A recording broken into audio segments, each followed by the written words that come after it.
Morkaus Evangelijos 12 skyrius, 13-17 eilutė labai gražiai nušviečia, kad pasaulio protingieji, galingieji, kurie baigė mokslus pasaulio garsiausiuose universitetuose, kurie baigė geras prestižinės mokyklas, tai tie žmonės, kurių tikrai negali, pavadinti neapsiskaitę, kaip ten tie mažaraščiai, nežino įstatymų, ką čia dar galim pritaikyti.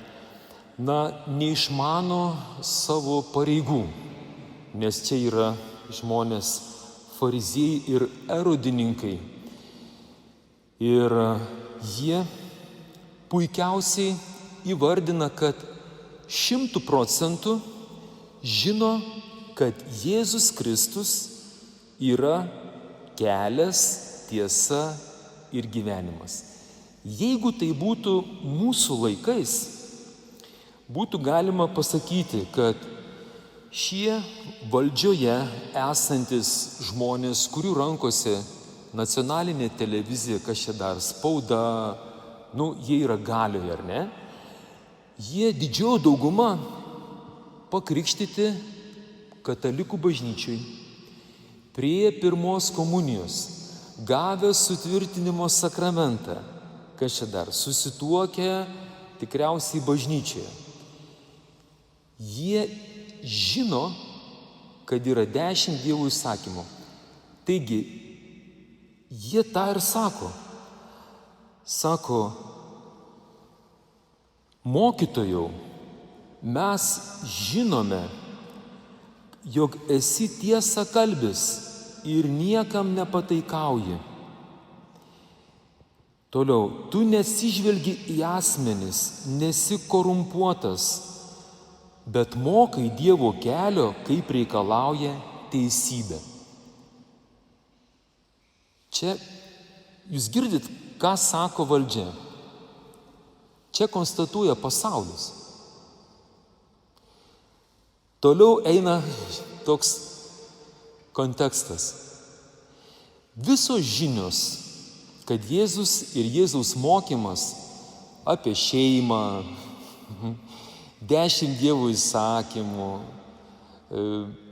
apie taiką, apie dorybės, viskas yra teisybė.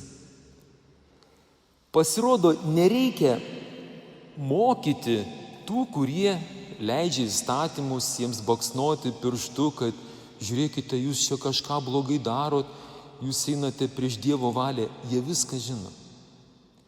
Žino ir tyčia ką daro? Leidžia įstatymus, legalizuoja abortus, žudo kūdikius. Kas nežinote, Lietuvoje kiek žudyta kūdikių? Virš 2 milijonų padaryta abortų.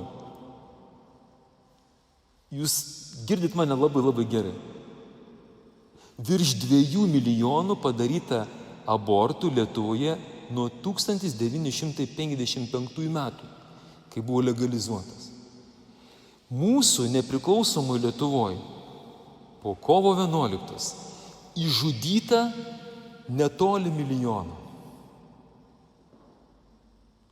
Ir tai daro visi tie, kurie žino, kad tai yra blogai. Toliau, visokios įstatymai, visokie negražūs dalykai, visa tas brudas, kuris, kaip sakant, tiesiog pumpuojamas į mokyklas, į viešą erdvę. Ir štai jie žinodami, jie atsistoja į tokią poziciją, kuri vadinasi Biblijoje, tai atviras, sąmoningas piktžodžiavimas šventai dvasiai, išversiu truputį dar griežčiau, tai atviras satanizmas prieš Lietuvos visuomenę, prieš Dievą ir bažnyčią. Kaip jums atrodo? Vau.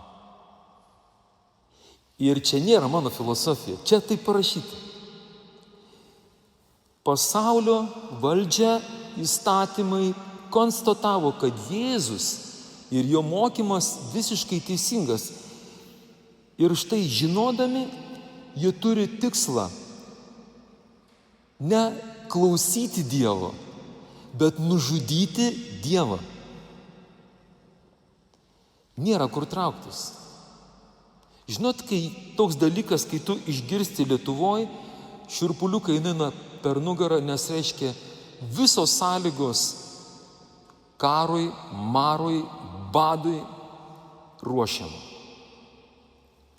Ir Jėzus labai gražiai čia juos visus išriša. Jisai nesidžiaugė, kad jie taip jį pagyrė, padėjo jam krūvą patiktukų. Jisai, matydamas, kad jie čia taip gražiai čiulba komplimentus ir užduoda tokį klausimą, valia mokėti mokesčius Ciesariui ar ne. Šitas klausimas jų labai toks politkorektiškas, gudrus, tikriausiai buvo užduota kokiai nors televizijoje, kad neįsisuktų Jėzus. Reiškia, bandydami prigauti, surasti kažkokią priežastį, kokį baudžiamąjį straipsnį pripaišyti Dievui.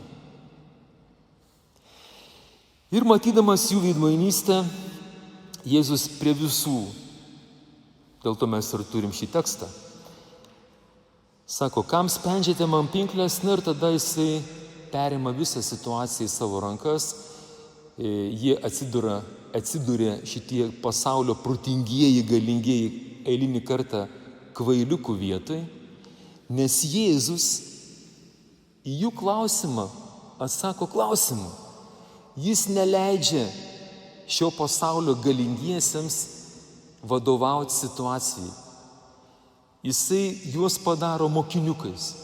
Jie bandė manipuliuoti Jėzumi, o Jėzus nesileido.